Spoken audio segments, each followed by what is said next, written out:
স্বরাষ্ট্র মন্ত্রণালয় Cox's Bazar sea beach এবং বিভিন্ন স্থানে যে উচ্ছেদ অভিযান চলছিল অবৈধ স্থাপনা সেটা কন্টিনিউ করছে। ব্যবসা, পরিবহন খাত এবং নির্মাণ খাতে যে কোনো ধরনের চাঁদাবাজির বিরুদ্ধে জিরো টলারেন্স নীতি ঘোষণা করা হয়েছে।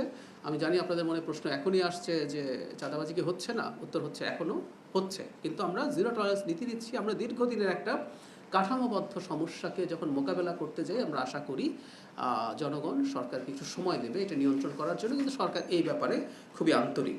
সীমান্ত হত্যা বন্ধে কঠোর বা খুবই আন্তরিক কূটনৈতিক তৎপরতা বৃদ্ধির উদ্যোগ নেওয়া হয়েছে।